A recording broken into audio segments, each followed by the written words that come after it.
Hi,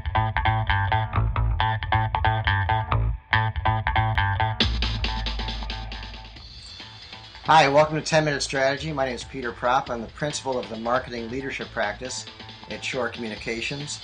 And we are here with Matt Bromberg. He is the founder and CEO of IMOK. And Matt, you've got big news, but why don't you tell us just a little bit about IMOK and what's going on for you this week?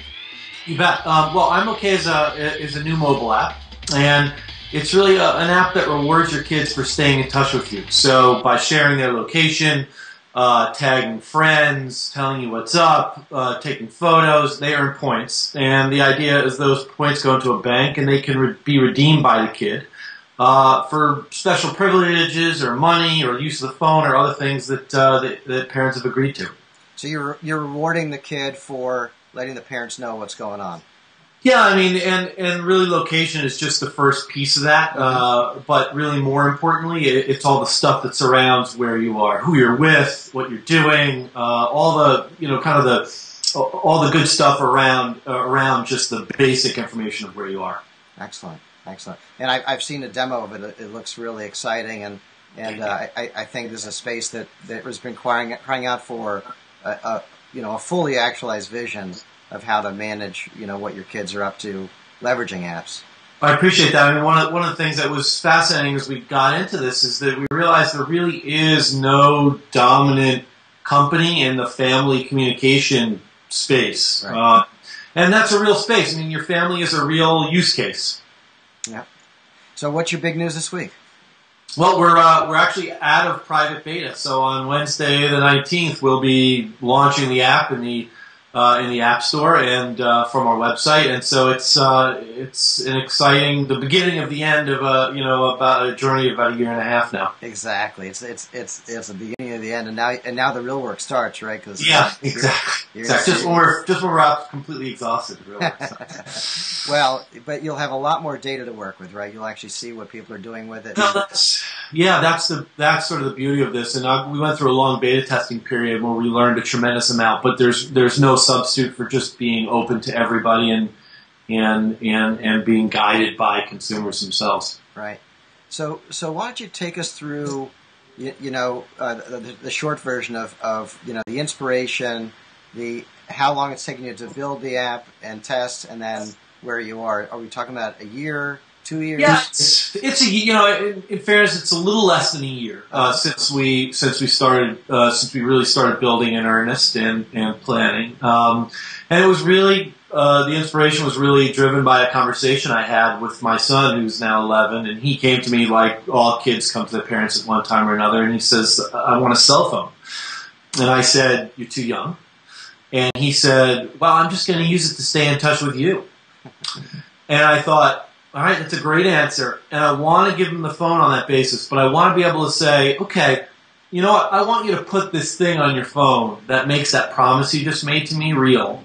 Right. And then I thought, well, what is that thing, and does it exist? And I started rooting around out there, and I didn't see it, and so we decided to make it.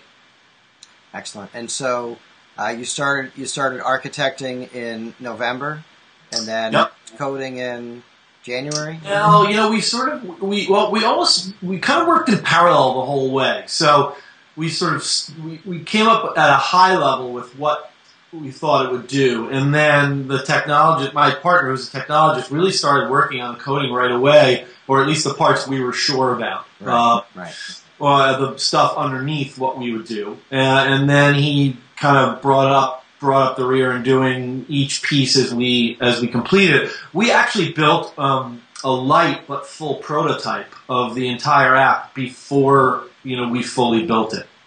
Before we did any front end work, we did a whole prototype, and I had mixed feelings about the prototype. It was incredibly valuable in a way because it really defined what we were doing, and it helped developers understand. But it also took some extra time, so I could sort of go either way on that experience. Right. So we've talked about lean coding. That was actually a topic we covered not so long ago at our meetup.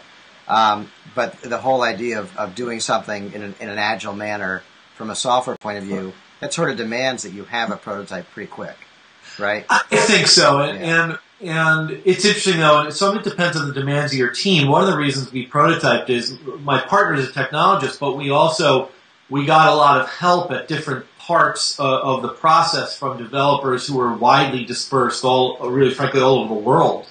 And so having a prototype was if we were all sitting in the room together, I'm not sure we would have done it. But because we weren't all sitting in a room together, in fact, none of us were sitting in a room together. Everybody lives in a different place. Right. Having a kind of a touchstone for everyone where we were sure how it would work was helpful. That's great. And talk a little bit about the store. I know you've got a point system. You've got a program where the kids can redeem stuff based on what's going on. But how's that going to work?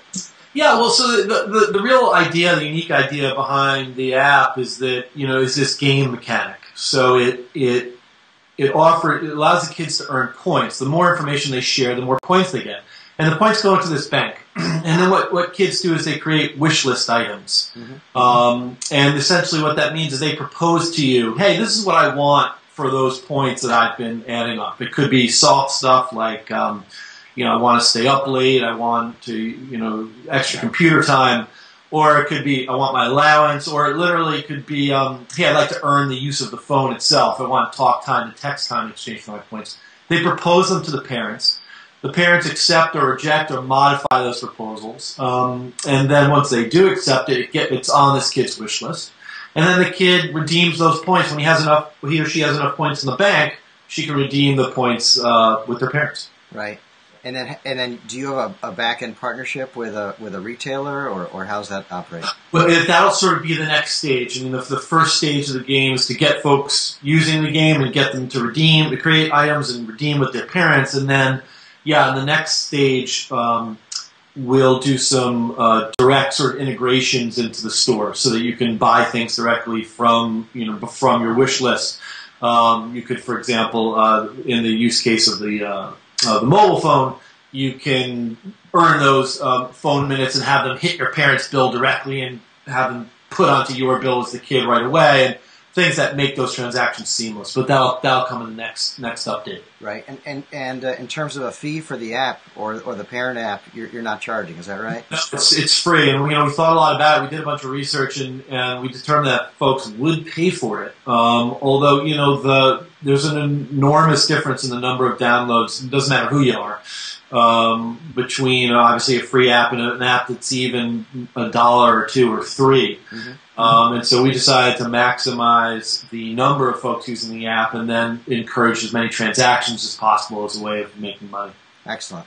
Well, it sounds like you've really thought through the whole process. I guess my last question is, for those that are thinking about getting into building some sort of an app-based business, what were the biggest surprises as you went through the process? Anything really stand out? Yeah. I mean, the first piece is that the iPhone, although when you use one, it seems so simple and elegant. The reality is that it's an extremely difficult platform to develop for. It's extremely unforgiving. There are the folks who really know what they're doing on the platform from the technical side are very much in demand. They're very hard to find, and most people are just kind of hacking away at it and not good at it. Right. So it's to choose it as the first platform is still, I think for us, was the right decision, but in some ways it was a very difficult decision because it's much harder. It's much harder to do well. Interesting. And in terms of rollout, you're rolling out the iPhone version, iPod Touch, right? Yeah. And then what's next? We'll move to Android next. Okay. We'll probably do some refinements on the iPhone stuff as we start to get more user feedback, and then that Android will definitely be the next part. Excellent. Yeah, and you have a web version that you also have today. Is that right? Or you'll launch? Either on Wednesday when we launch, or maybe the day after. We'll turn on the first rev of our web version because there's a use case where you or your wife may be at work and sort of in the upper right-hand corner of your desktop, you have this window open where you can see a really nice sort of almost like a Twitter stream of the stuff that your kids are doing and who they're with and where they are, which can be really kind of nice to do on the website as well. Also, we have a lot of grandparents using the system, folks who may not have iPhones but are interested in the kind of stream of data. I think that's a smart addition to what I'd originally heard. So That's a good idea. Thank you. Well, it's the good news is it's cross-platform. I mean, one of the your question about what are the challenges is it's hard to build a cross-platform app, and that's one of the challenges of doing something in today's world. Yeah, absolutely. Absolutely. Well, Matt, we wish you the best of luck with IMOK, and we wish you all a great success, and hopefully you'll come back and let us know how things are going. Well, thank you very much. I really appreciate your interest. And on Wednesday, everyone can go to www.imok.com, and they can download the app and let us know what they think. Excellent. Well, good luck. Thanks, Matt. Appreciate it.